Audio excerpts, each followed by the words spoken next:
Is it a primeval mating thing? Woman can't help but scream when they see somebody they want to mate with? I guess. Welcome to episode number 54 of the Musers, the podcast. I'm Craig. I'm George. Ooh, and I'm Gordon. We are back from a week in California. We have been living in 2 time zones, working in the Central Time Zone for our radio gig, living in the Pacific Time Zone in Oxnard, California with the Cowboys. We did our podcast from out there last week. It's good to be back and living in one time zone because living and working in 2 time zones makes me very nervous. I know. I always get crossed up. But I will say that the Cowboys are looking pretty good. You do it every time. I think this could be the year. That is the magic of spring training for baseball teams or training camp for football teams or any sport. It always brings out the optimist in the players, the coaches, the media, the fans, because you're not seeing them play against anybody. You're just seeing them play against each other or air or run through some drills, and everybody starts to look pretty good this time of year. You know, and the other part of that is you're seeing them so up close and personal, and you see Jaden Blue run by and you go, man, he is so fast. He's Right. got to be the fastest guy in the NFL. I passed that guy the other day, and he's a giant. How could He's anybody huge. get around him at left Look tackle? how big the Cowboys defensive linemen are. There's no way they're going to give up big plays this year. And I don't see any of it because I don't go to practice. So Yeah, you don't ever watch practice. You go afterwards to talk to the players, to do funny bits. Why do I need to watch practice? I'll see the plays when there's a game. You know what? You're Don't kind of sniff. onto something, because I think that the media, even though most of us have to watch practice to some extent, but I think you're onto something. When you watch practice, I think you get false narratives going in your head. Yeah, can. I'm pointing to this guy to my right right here. And then when you see those The same same- players in a game, a lot of time, wait a minute, that guy sucks. I thought he was really good from what I saw in practice. Sometimes it works out that way, but usually every year in camp, I bring up 4 or 5 players, and sure enough, they have something to do with that team that it's part of the story. That's very generic. That but- is In hard a to good track way, in a down. good You way. bring You up know, it's Dak like- Prescott, and lo and behold, he's on the field during the season. Well, you know what? I remember Dak's first training camp, and we watched him, and all of a sudden he's going to start in a preseason game. We thought, well, all I know is he's looked really good in practice. Let's see what he throws a really good ball. He can run. I don't want to hear it. And I sure was enough- the only one who believed in Dak when you guys No, were that's saying, not true. I was saying things about him in training camp, and then when he actually did something on the field, then you took the contrarian view and said, well, I don't think Tony Romo should get his job back. Turns out you may I have didn't been right say about that. I said I asked. I don't understand why you can't let the guy who's doing so well keep playing. Yes, and that it turned out to be right. Dak kept his job because they were Well, so yeah, good. it turned out to be right, but after you guys shouted me down, and what an idiot, Gordon! You don't understand the intricacies No. of playing quarterback. Everyone you have to watching the go. team. You have to go with Tony Romo. Everyone's acting like Tony Romo, like Dak had proven it on the field. He was great when he was filling in. Yep. And then y'all were like, you got to give it to Tony Romo because he is a pedigreed quarterback. I'm like, this dude was basically undrafted too. I mean, or drafted later, and it was like Tony was undrafted. Dak was undrafted. fourth round. There you go. Yeah. I mean, it's like, well, it depends on what they do on the field. But you guys are acting like he was born a quarterback. Well, no, he wasn't. Well, I'm glad we relived that for the 1,000th time. Oh, it's the only It's such a go-to. frustrating sports argument. My question for go-to. George It is, is. every year you list those 4 or 5 players, have you ever listed one that failed or did not make an impact? I'm sure I have. Yeah, but I usually base mine off what I see, and then talking to either scouts or coaches. Hey, tell me what you've seen and who to watch out for. And a lot of times those guys, sometimes they're a long shot to make the team, and a lot of times they will make the team. And yeah, there'll be a special teams player that year, or eventually there'll be a starter. I am fascinated with the whole idea of a player that somebody thinks is not going to be good in the NFL, and then he's good. Like Tom Brady. Yeah. Like, how does so many football minds miss that about someone? I have always thought that it is the most inexact science that we put way too much into, and that is the science of scouting a player. Because there are, the list is endless of Tom Brady, Mike Piazza type stories, Tony Romo type stories, either drafted way late, afterthought draft picks, or not drafted at all, that end up being great players. And conversely, the people who just, this guy's a shoe-in, Yes. and then they're a bust in the NFL. What is it about that particular person as an individual that makes them either excel or fail when it gets to that big stage? It is something that scouts have a trouble identifying. What's the X factor? Yeah. Yet we just, hey, man, the scout said that this guy's going to be great. Right. And a lot of times they do hit, but it's 50-50. And I think a lot of that is the X factor is those things that they look into, like personality traits. What do other people have to say about them? What is their work ethic? Are they willing, as good as they are now, are they willing to get better because they're going to have to? Yeah. What kind of grit do they have? There's so many things that go into it that make it an inexact. Would you rather science. have grit or talent? Oh, man. I'd rather have gritty talent. That's a tough one. By the way, we did our podcast last week on the Cowboys from training camp. So we did a full football podcast last week talking a lot about Jerry Jones and the sport. And our letter of the week this week is from Kelly. And she says, during the beginning of last week's episode, I couldn't help but laugh when Gordon asked Craig and George if a foreigner would find American football hard to follow, because it hit home on a long-running joke in my family. In 2007, I started dating a guy from Sweden. It's important to note that in 2007, he had already been living in the United States for 14 years and was already a U.S. citizen. He had met my parents a few times, and I'm pretty positive they knew that he had lived in the States for that long already. Thanksgiving comes around, and I wasn't sure if we were serious enough to spend holidays together yet, but I hated the thought of him alone on Thanksgiving since his family still lived in Stockholm, so I brought him along. We ate the big meal, and then we all settled into the living room to watch the Cowboys game per tradition. About an hour into the game and a few Budweisers into the game, my dad leans over to my then boyfriend, now husband, and loudly whispers, "Do you know what's going on here? Do I need to explain the rules to you?"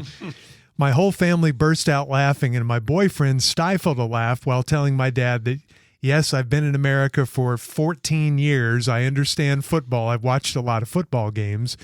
Luckily, he stuck around, and 19 years later, we're still happily married. Every year at Thanksgiving, we ask my husband if he understands the rules during a Cowboys game. I bet it took him a while, though. I bet the first couple of games he watched were like, what is happening in this thing? I find stories like that funny from people from foreign countries who've been here for a while, but people want to know if they can speak English, or if they've heard of so and so, a very famous figure, and they're like, yes, I'm basically an American. And they seem to be much better at adapting to how we talk than vice versa. Mm-hmm. Well, I think that's partly because English is the world's language now.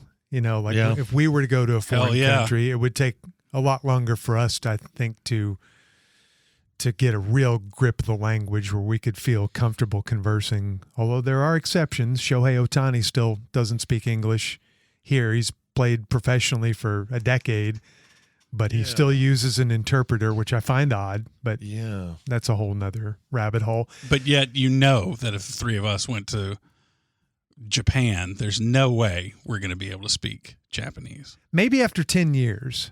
Not the first couple. I don't think so. That's a good one. I would like to think for 10 years. It's like I've tried several times to learn French, and it's just I hit that beginner wall, and that's just it. Yeah. It's tough. I always struggled with foreign languages as well. Mm-hmm. But I would like to think if I was placed in that country and I was working in that country, that after a couple of years, I'd be able to speak the language fairly well. I think that's what it takes, complete immersion. Yeah, maybe so. All right. You can email us if you have any comments about anything we talk about here on the podcast at themuserspod@gmail.com. All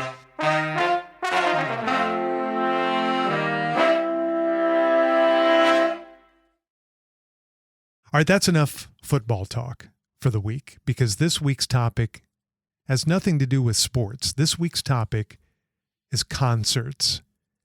The three of us went to a concert together a couple of weeks ago, and I thought a discussion of our concert history, best and worst shows, any funny concert stories we might have, might make for a great hour. We all just went to see The Fix. That was a big band from the 80s. We saw them at a little theater in Dallas. And we haven't gone to too many concerts over the years, some when we've been traveling for the Super Bowl or training camp for our radio job, some here in Dallas-Fort Worth where we live. We've gone to a handful of concerts together, but it had been a long time. And the Fix were playing a show in Dallas, and so George is the biggest Fix fan of all of us, and he invited Gordo and I to go with him. We had a great time. It was really good. And I was happy, because you never know, as your favorite bands are getting older, what are they going to sound like? They still have their original members.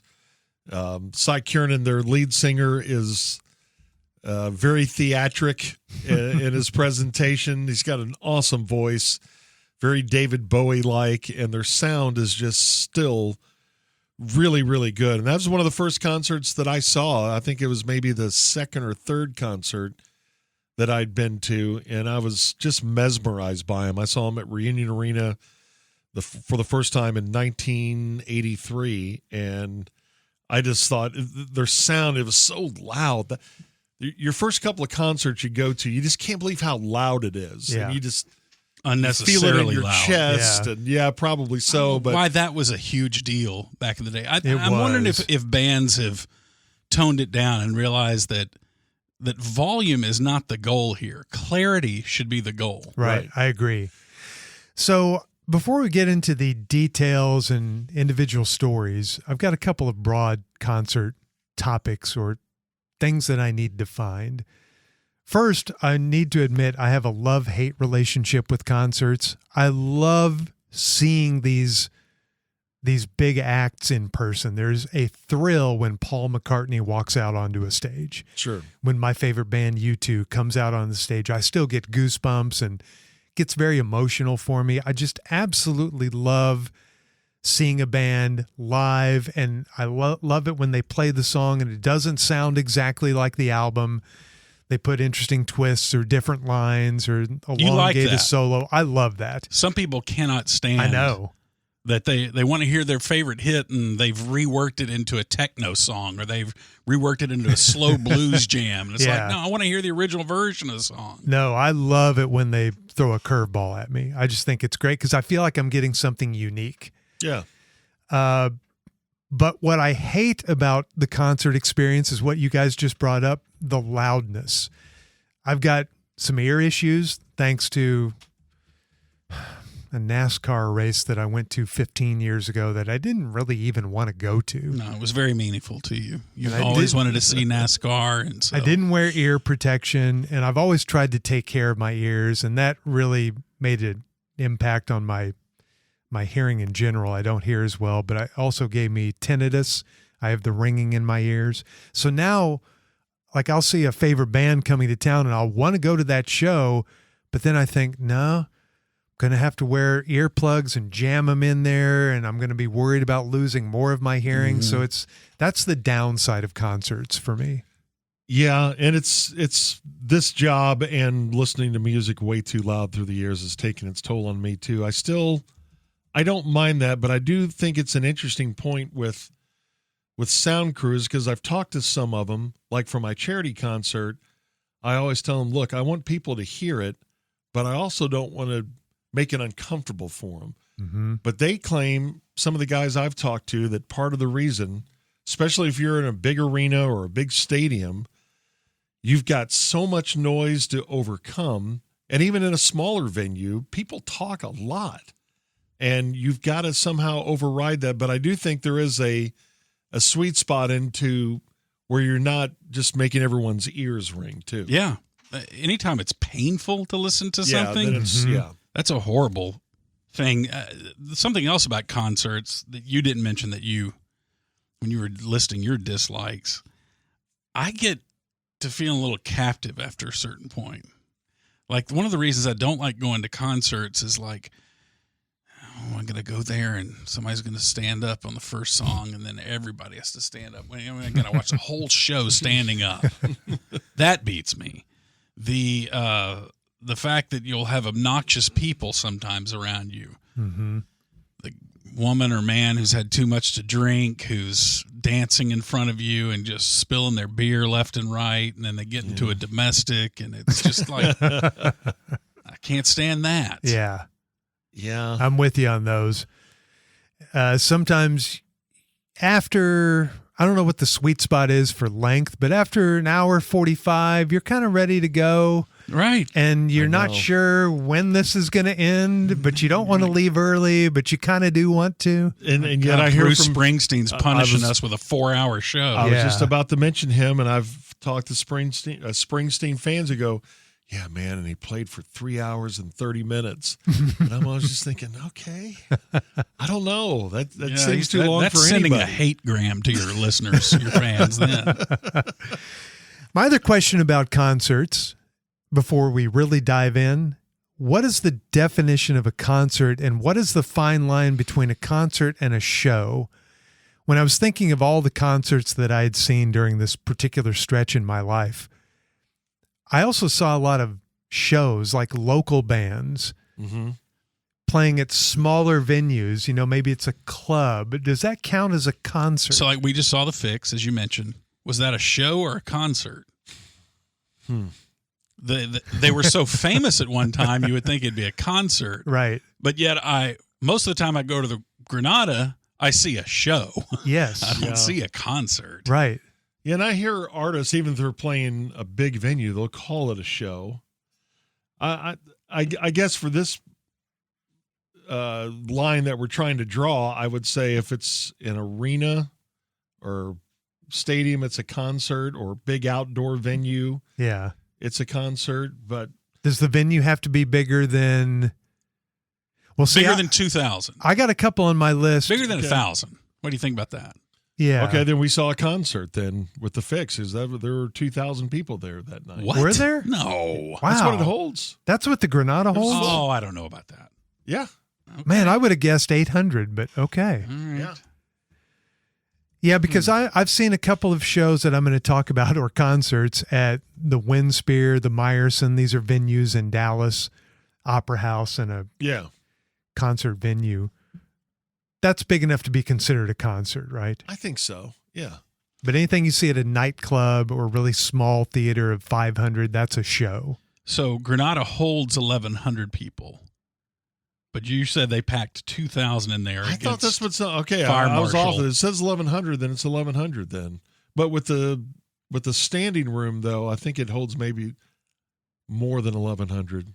So Well, the Granada website says that they can host up to 1,100 people. okay. Well, then then I guess we'll call it that instead of 2,000. But that's right at our fine line. Is our line 1,000 or 2,000 for a concert? I think it should be 1,000. Okay. But so, in other words, a place like the Granada, it can be a concert or a show depending on how many people attended it. So maybe Yeah. that night at the Fix, since it was sold out, we saw a concert. Yeah. And I think it's almost like, did you go to a game or a contest? I don't know. I don't think it really. I mean, I was a part of orchestra concerts, and there were probably 70 people there. Mm-hmm.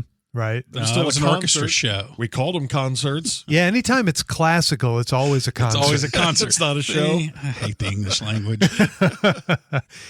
Well, my first concert ever was in 1985. I was a late bloomer.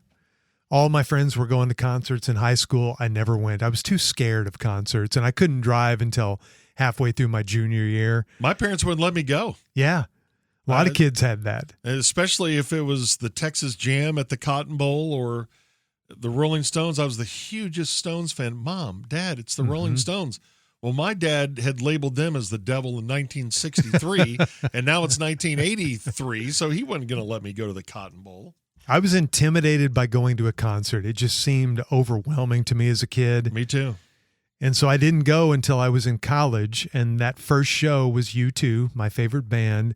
And they were playing in Dallas at Reunion Arena, February of 1985. And that's when we camped out for tickets to go see that show. A lost art. That's back when you would buy tickets at Ticketmaster or some other outlet, usually at a mall. And we went that Friday night because they were selling tickets that Saturday morning. You got outside the Sears. Yeah. And we were lined up on a sidewalk with maybe 40 or 50 other people who were camping out because when they opened that next morning, if you were among the first in line, you would probably get good seats. And even that was not an exact science. Just as people get frustrated now as they get online hoping just to get a concert ticket and it turns out they don't or they don't get the seat they wanted. We were sure we were going to be first row because we were camping out, and we were the first people in line. Yeah, because we got there about midnight. Then about 2:00 in the morning, we said, "Hey, let's go and get some pancakes." And so we did, and we came back, and now there were like 30 people in line. Mm-hmm. That cost us floor seats. I think had we stayed, we would have been on the floor. We ended up getting good lower level seats. They were good to that show, and I do remember talking about how loud concerts are. I remember the day of the concert listening to an old rock station here in town, Q102, and their famous DJ Redbeard. And I vividly remember this line as I think I'm driving to the show or I'm driving around that day getting ready to go to the show. And I remember him saying, if you're going to the U2 show tonight, bring your earplugs because they are loud. Really? Yes, I specifically remember that. But that was a big selling point. This band is loud. Well, that was a great show that night. I saw them, and I think of shows that have been just like transforming. And I saw them at the Bronco Bowl 2 years before on the War Tour. That's great. February of '83. Smaller venue. And see, the Bronco Bowl, I don't think it held more than 1,000, did it? I was going to say a couple thousand. Maybe it was a couple thousand. It seemed like it was very intimate, though, and that was amazing. It was game-changing. I'd never seen anything like that before, and that was only like my second concert, I think. So 3,000 is what it held. 3,000, yeah. Okay. It was incredible, though, and it was loud. But, man, when I think loud, I used to usher concerts as well, too, where my school had a deal where we would do it to raise money for the orchestra. We didn't get paid, but they would write you, doesn't sound like much, but like a $25 check to usher a concert. What is a 15-year-old going to say to the guy who jumps over the railing from the deck to the floor? That sounds like a bad idea. It was really a bad idea, but it was a good fundraiser. But Van Halen was by far the loudest thing I had ever heard. Mm-hmm. And you talk about clarity, it doesn't matter. It was just like a buzz. It was just like, but still pretty awesome. So your first one was U2 1985. 85. Your first one was actually Jay Giles in 82 was my first show. Dang. Yeah. On the Where was Freeze that? Frame tour. That was Dallas Convention Center. Okay. And yeah, that was my first one. And you always hear those tales at school too. Man, everyone's smoking pot and everyone's, are you going to smoke it if they pass it to you? So I was just like paranoid thinking, man, is someone going to pass it to me? Meanwhile, no one passes anything. No one passed me. If they have pot, they're going to smoke it. No one told me to take acid or anything. And I was just convinced I was going to somehow overdose. So yeah, I was very intimidated by it, but it was really magical when I went. I was like, wow, Peter Wolf, he's got to be like the coolest guy out there. And leather pants and just had Who is Peter Wolf? Is he Jay Giles? No, he's the lead singer of the Jay Giles band. I thought that would be Jay Giles. No, it was a little confusing there. But he just had the entire Dallas Convention Center in the palm of his hand. Yeah. Anything he said, the audience would repeat. And I just thought it was so cool. What was your first, Gordo? Mine was the Power Station or Power Station. I can't remember which one they are. Yeah. In Jackson, Mississippi, at the Mississippi Coliseum in It was on June 16th of 1985, which was just a few weeks before Live Aid, before they played Live Aid. And that was my first concert, seeing, of course, John Taylor and Andy Taylor were from Duran Duran. They played bass and guitar. And the lead singer was Michael Desbarres, or however you know, Michael DeBar. I don't know how you say his name. It was not Robert Palmer. He didn't tour with them. They had a different lead singer that toured with them, but Robert Palmer sang on the album. And the drummer was Tony Thompson, the famous drummer from Chic, the late Tony Thompson. Okay. So that was my first concert in Jackson, Mississippi. And I thought that was just amazing that these were the real guys I was seeing right in front of me. Yeah. Did someone pass you something? No. I remember being freaked out because they came out on stage, and my sister had a huge crush on John Taylor from Duran Duran and Power Station. So he walks out on stage, and she starts screaming, and it scared me.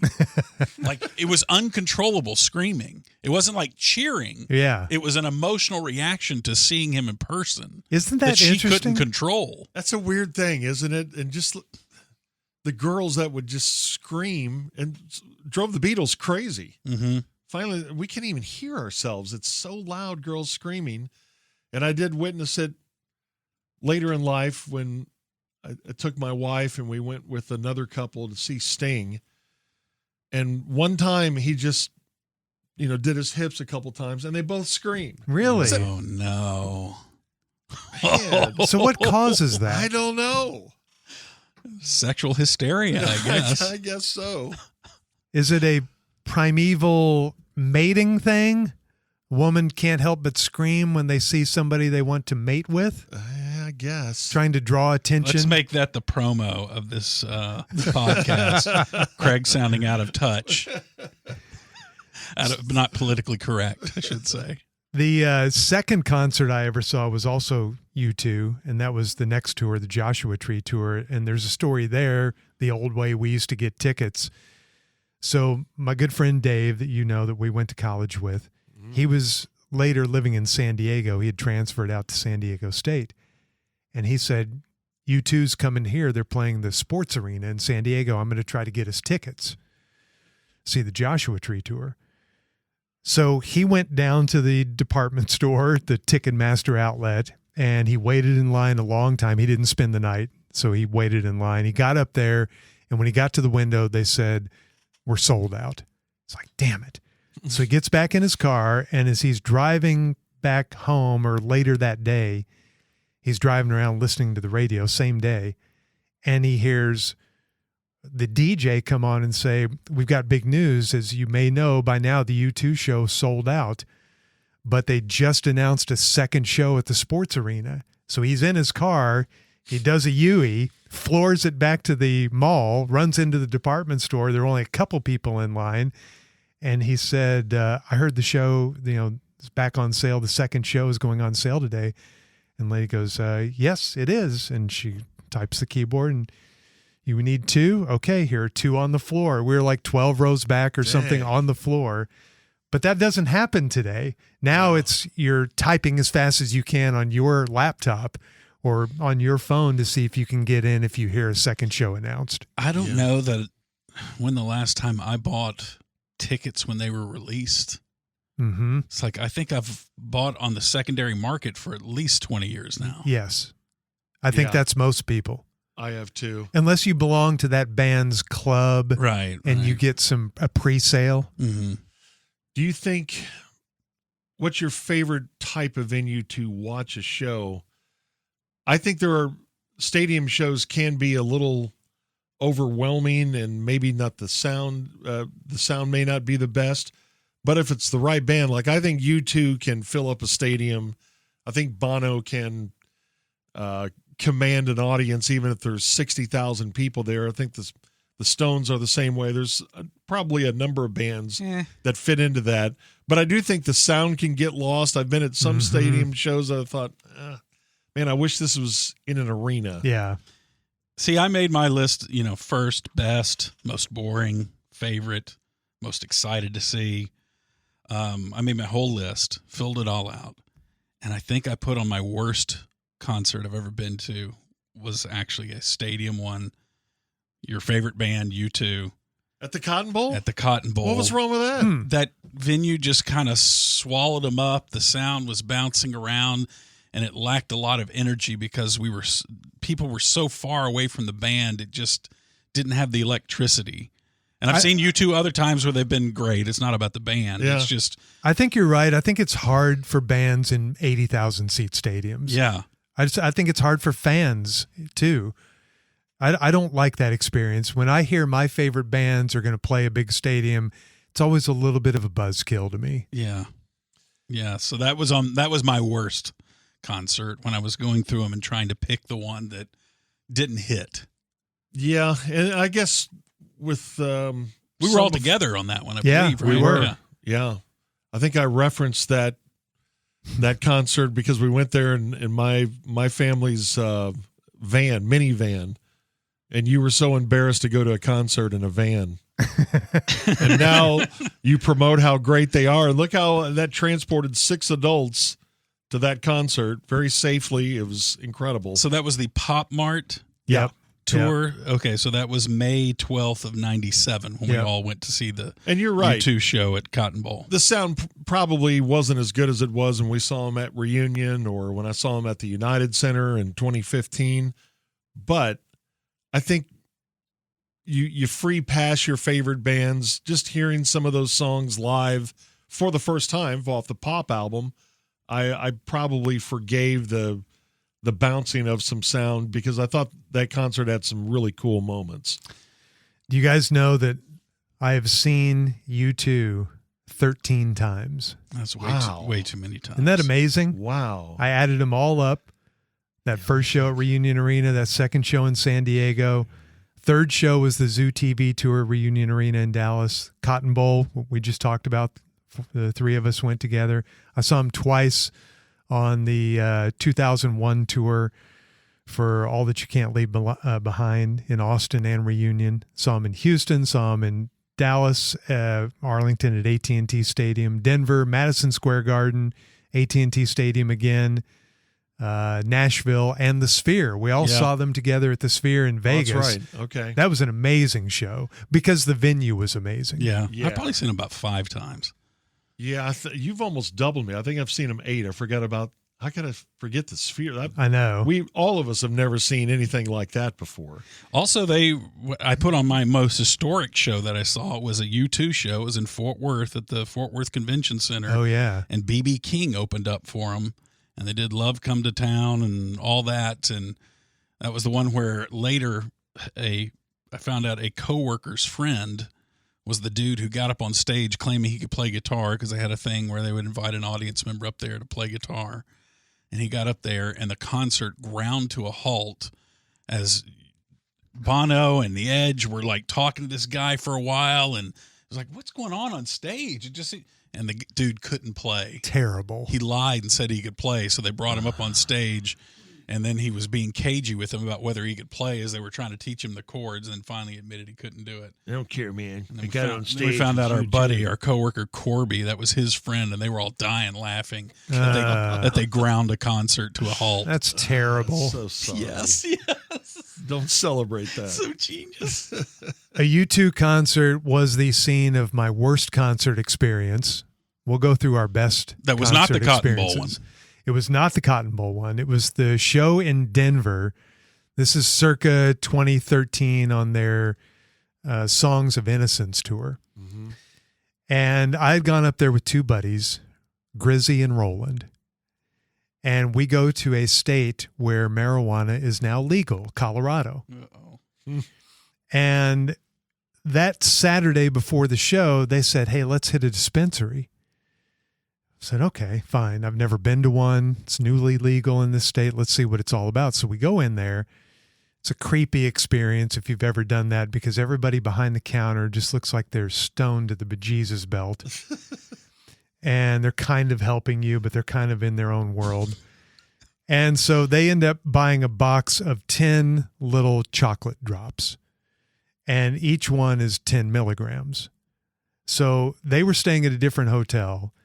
They take the pot chocolate drops back to their hotel, and I call them after about an hour because they were going to take them before the show. And I said, have you guys taken any yet? And they said, yeah, we each took one.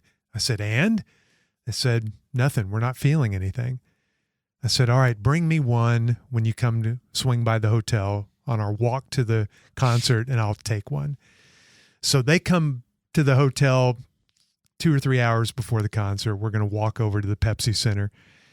And I said, how are you guys feeling? They said, we're not feeling anything. So we each just took another one. So now they've taken 20 milligrams. I said, well, if you're not feeling anything and you've taken 2, I at least can take 1. But the whole day I had been saying to them, I don't want to take anything because I don't want to ruin the show. I get enough of a high just watching my favorite band. I don't think I need this. But they kind of talked me into, hey, it's not that big a deal. It's a little buzz. Look, we're not even feeling anything with a 10. And they said that they had to take it in order to tolerate you too. I remember that now. No, they're big fans. So they've taken 20. I pop a little 10. Now we're walking over to the Pepsi Center. Everything's fine. We get inside. We get to our seats. Everything's still fine. Nobody's feeling anything.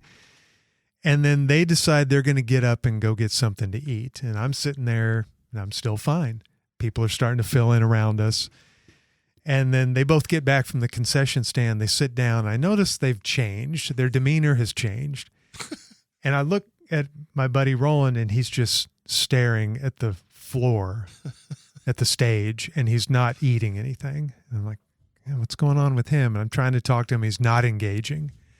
Meanwhile, I look at Grizzy to my right, and he is eating a chili dog, and he puts it down for a second, and he turns to me and he goes, Bubba? That's what he calls me. He goes, Bubba, this is the best goddamn chili dog I've ever had in my life. He's overrating chili dogs. Yeah. That's always a sign. He's into the overrating chili dogs phase. When you overrate chili dogs, that's a bad sign. So I'm like, guys, I think it's hitting you both. And, the other guy's post-verbal now. Right?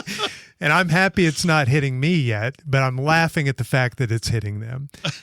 So another 20, 30 minutes passes, and now the show is about to start, and the crowd's getting revved up, and the music is playing, and out they come, and the guys take the stage, and the first song starts. And that is when it hit me, and it hit me hard. I did not know what song this was. Post-verbal chili dog? No. I could not recognize a single U2 song. Oh, my God. And I know every U2 song by heart. And the first song started, and I had to lean over to the guys, and I said, what song is this? And they were like, this is Sunday Bloody Sunday. And I'm like, okay, I know this song. It's got a very familiar drum beat. Just focus on the drum beat. And I could not hear the drum beat. And then the next song started up, and I had no idea what it was. And that continued. And on that tour, there was an intermission, about a 15-minute intermission on that show. And we all sat down, and I was livid at myself because I had ruined the show by taking this stupid pot chocolate drop. Pot chocolate. And I'm telling you, you missed maybe, I would say that's my favorite U2 experience. I saw him in Chicago 2 weeks later. I did not miss it, and I'll tell you why. Okay. But at the intermission, I said to those guys, because it was hitting me so hard, just a 10 milligram drop, I said to them, I think I might have to go to the hospital because I'm out of my mind right now. And I was so mad. Roland still wasn't speaking.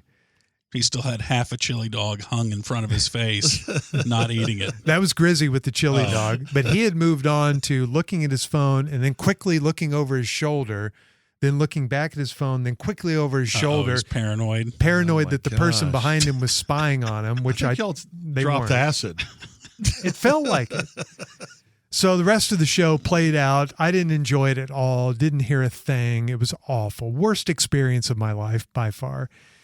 But that next day, I decided I am going to a makeup show, and I went a month later to see him at Madison Square Garden. Okay, good. I forgot about that. And I did not the same tour. Take anything or drink anything, but I got to see him in an iconic venue, and that was one of the better experiences. And that interactive video board that they had, that was, great tour. I think that's the best I've seen him, and they took it from being really big and being in that screen to just the the other side of the arena where it was just the Edge and Bono. Mm-hmm. I still think that's the best version of Every Breaking Wave because it's just those two. Mm-hmm. Yeah, that was what a great concert. And that's when my wife and I took our youngest son, who was kind of the least. I would say, yeah, he was of all three of my boys. He likes them, but he was also thinking he was starting to get to the age. He was 15, thinking, "Oh my gosh, got to go to a concert with mom and dad." And but he liked it. It was so good though that he really enjoyed it, and it's cool seeing. This sounds kind of dumb, but it's almost like watching your sports team on the road. It's really cool to take a road trip to see your favorite band in a place 2 or 3 hours away.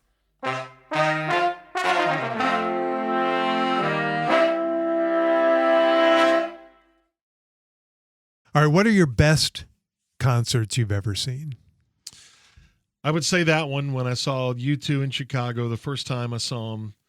And the one that I've brought up before on this podcast and on a radio show, it had the most profound effect on me seeing the Randy Rogers Band at Billy Bob's in December of 2007.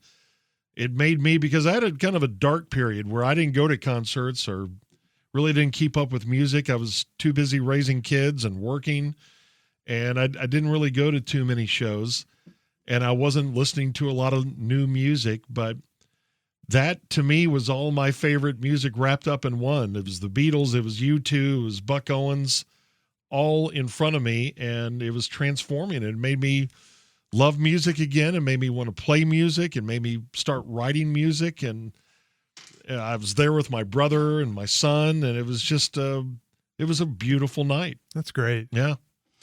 It's hard to say best. I have best and I have favorite in two different categories. Does that seem unfair to split those two things? Nah, it's hard to say just one.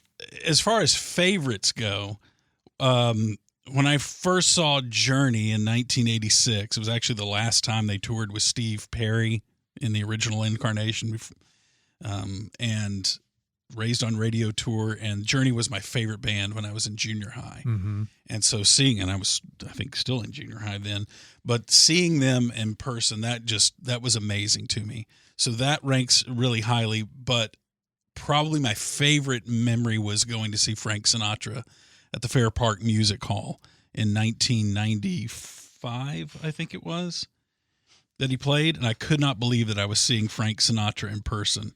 I was really into older acts like that, mm-hmm. and historic acts that were from generations before me. And it was the last time I believe that he came through Dallas-Fort Worth. But yeah, no, it was September of 1994, September 29th, 1994. So seeing Frank Sinatra, that was so huge. How'd he sound? I thought he sounded really good. You know, I would read reviews, people saying his voice is weak, but it's like I had already graded him on the curve. Mm-hmm. Yeah. And so it didn't bother me at all. I thought it was amazing because I think he was close to 80 or maybe was in his 80s at the mm-hmm. time. So that was probably my favorite. When it gets to, you mentioned an artist, Giorgio, earlier, that was the most boring show I went to. I went down to Austin, Texas in 1991 at the Frank Irwin Center and saw Sting. And I fell asleep during the concert. Swear to God, fell asleep. Not just nodded off, but I actually fell asleep and missed 15, 20 minutes. Really? Wow. Yeah. And my college girlfriend at the time just let me sleep. And he's a bass player too. I know. Now we were in the nosebleed sections, and we were in the nosebleed section, and he was, I don't know, just doing his boring music, and he's a fantastic musician, but it was just a boring show. It just did not grab me at the time. You know what? I saw him when he came through Dallas as part of the Super Bowl concert series. Uh-huh. It was 2010, like December maybe of 2010. And he played at the Windspear Opera House, downtown Dallas. And we were sitting third row. And I think a lot of a concert experience has to do with where you were sitting. Sure. Yeah. being on the third row, and he was real high energy that night. That's one of the best shows I've ever seen. It was incredible. Coked off his balls. He may have been. I don't know. I may have been. I don't know. I've seen him 3 or 4 times, and I've always thought it's a really good performance. And the first time I saw the Rolling Stones, too, the band my parents wouldn't let me go see in high school, but I felt like I'd seen them live because I'd watched so many videos of them live performances and listened to so many live albums. There's nothing like live Stones. I think they're the best live band in the history of rock and roll. It's another show we all went to. Yes. We all saw the Rolling Stones together. And that was at the American Airlines Center. When did we figure that was? 05?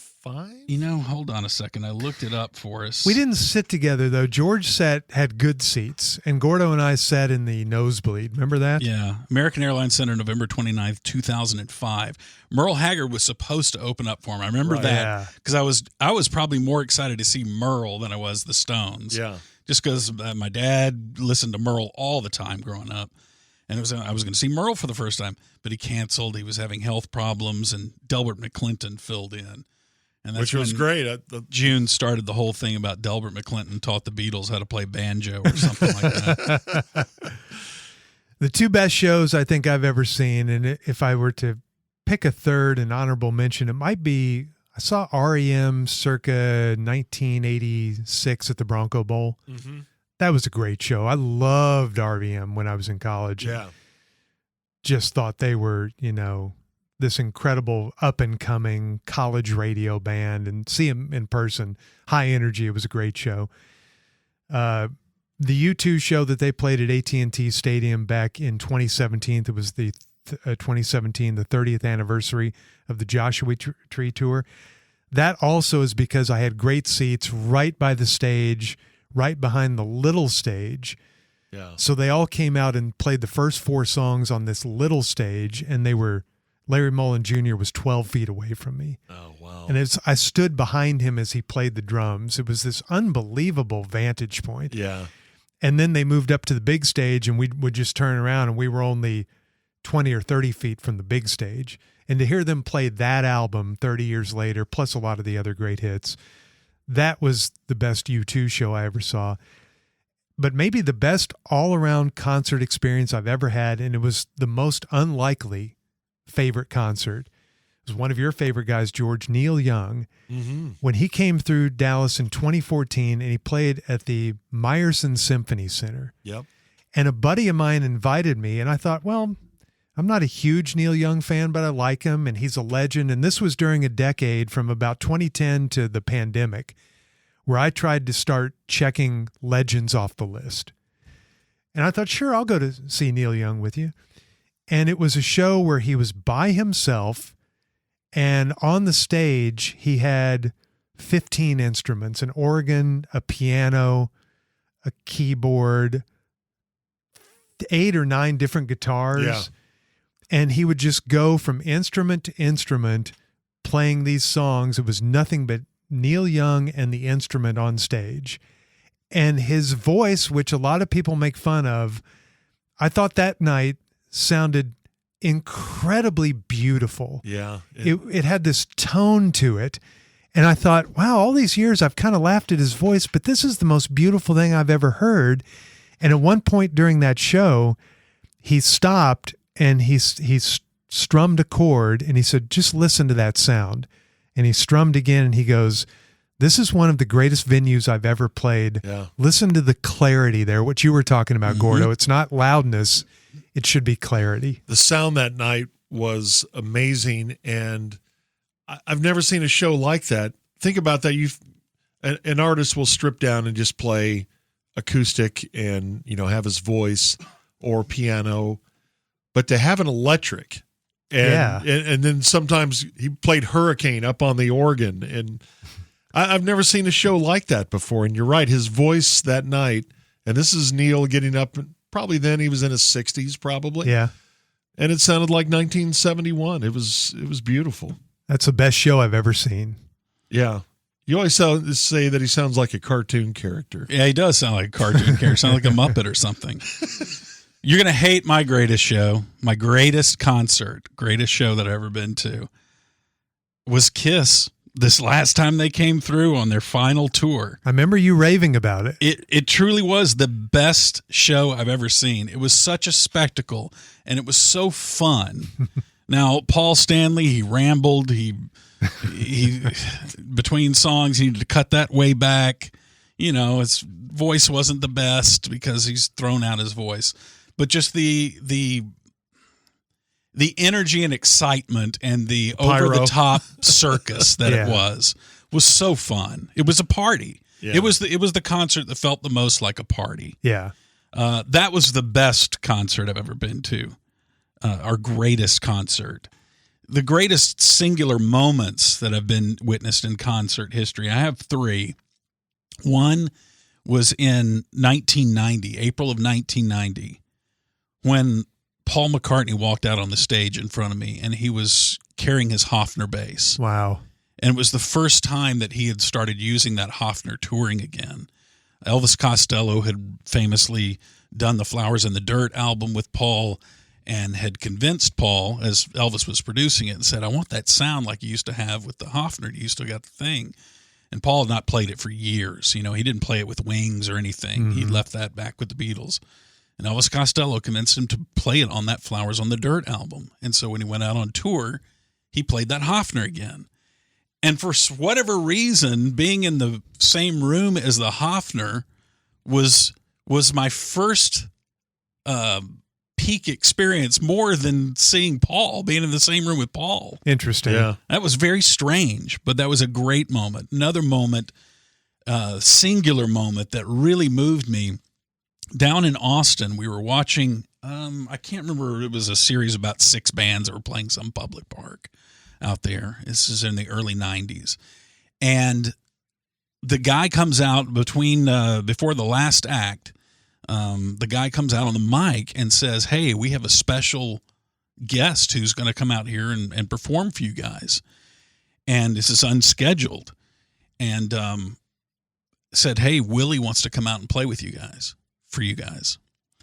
And then every crowd goes crazy. And there were like young acts that were playing. You know, this was not like a Willie type crowd. Right. And then they brought Trigger out and set it on a guitar stand right there in the front of the stage before Willie got out there. And I could not believe I was seeing his famous Martin gut string guitar. And then that was the first time I'd seen Willie Nelson play. And he played like 6 songs. And towards the end, he ended with Will the Circle Be Unbroken, which is an old gospel song. Carter Family recorded it. I mean, George Jones, everybody's done a version of it. Woven through that country western it is. documentary. It's almost kind of the theme of country music in America. Yeah. I mean, Will the Circle Be Unbroken? And Willie sang that, and I looked around, I turned and looked back at me, and all these long-haired, young grunge fans and older hippies, and everyone was singing at the top of their lungs, and it was like this spiritual moment that all these unreligious, secular people are just belting out this old gospel classic. How cool. And it was this moment that really moved me. And then the third one was a concert I didn't even go to. I was traveling in Munich, and we had this little loft. We always stayed at these beaten down little places. And we had this loft, and the window was open because there's no AC over there. And we're traveling in the summer because it's the only time we could really travel. And the window's open, and we were laying on the bed in the afternoon and, you know, doing what couples love to do. And then afterwards, you know, just enjoying life and drinking wine, smoking cigarettes and whatever. And then in wafts this sound. And we listened to a whole REM concert. Wow. As they were playing out there. And you had no idea it was going to... No idea. That's great. No idea. They were playing, and it was, they were playing, the venue was a couple miles away, I think it was, but we were just in this perfect corridor where it was bouncing through and coming right at us. Wow. And that's awesome. Yeah, laying there in that afternoon and listening to REM was great. What a great experience. See, music, it's magic. It really is. And when you see...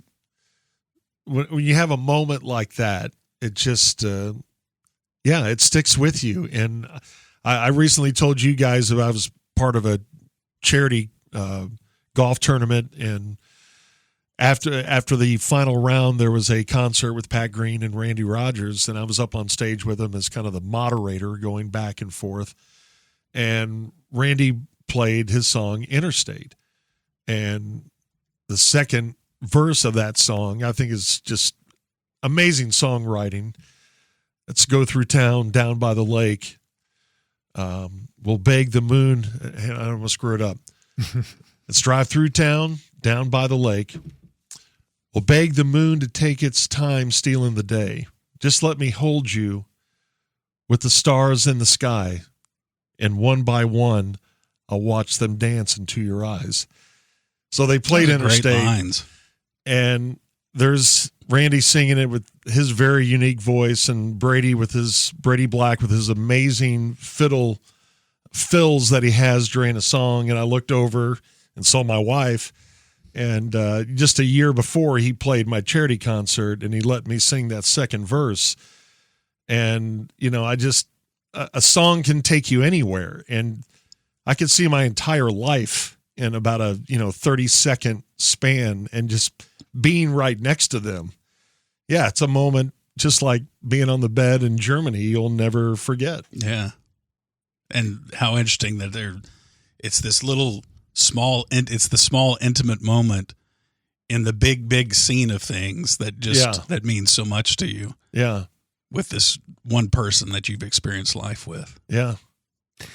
Concerts can definitely move you. I remember going to a U2 show with all of our friends, college buddies, and the aforementioned Grizzy told me and my other buddy Dave before the show, he goes, I always cry at U2 shows.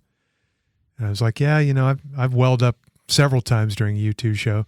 So fast forward, we're about an hour into the show, and my buddy Dave elbows me and points at Grizzy, and I peer around his face, and they're just tears streaming down his cheeks. I know they get me every time too. Yeah. Here you are with 17,000 other people, and like you said, Gordo, it's that big show, but it's your experience though, of it's this huge event, but the things that are in your mind are so intimate and small, and it takes you back to the time when you first heard the band, or when this song that they're playing now means so much to you because you remember, this particular friend you were with or girlfriend you were with, or this moment in your life when you were scared, tired, hungry, or happy, excited, and joyous, whatever it was, that peak emotional experience you had and associate with that song, you just relive it all over again. And you also are moved by how much someone's art has meant to you. Right. Where it's the Stones or Paul McCartney or U2 or somebody, on a smaller scale like James McMurtry or Randy Rogers or just some singer-songwriter that no one else has even heard of. Hey, look at the people that saw Taylor Swift on that huge tour. And I've always thought she was an awesome singer-songwriter. But again, you saw sections of people crying. She means so much to them, and spent a lot of time in the presentation of it all. And I think we're in a really good time right now for music, and yet I hear about tours being canceled because tickets aren't selling enough. Some people feel like they've been priced out of the market because it can be really expensive to go see a show. But I hope 50 years from now that we still have moments like this, though, whether it's at a small arena or a huge stadium where people can go and feel that in their soul. When the Musers, the podcast, was live at the Kessler, was that a concert or a show? That was a mess, is what that was. No, I guess it was a show. It was a regret. Yeah, we all regret it. No, how many people did we do it? 400? Kessler 400. holds what? 400? Mm-hmm. Yeah. We sold it out. Perfect. Yeah. God, that was a great night. We'll do another Musers concert at some point. All right, that was fun. I knew we'd have a good time talking music and talking concerts. Thanks to our producer, Peter Welpton, and to Ty Webker, who is our associate producer this week. Don't forget, for merch, you can always go to themusers.com, and you can find T-shirts, hats, sweatshirts, mugs. Look at this. Oh, yeah, Gordo's wearing every Monday his uniform. He is a walking billboard for the Musers, the podcast. You can also enjoy our back catalog, Apple or Spotify, wherever you're consuming the Musers, the podcast. Thanks for joining us this week. We'll talk to you next week.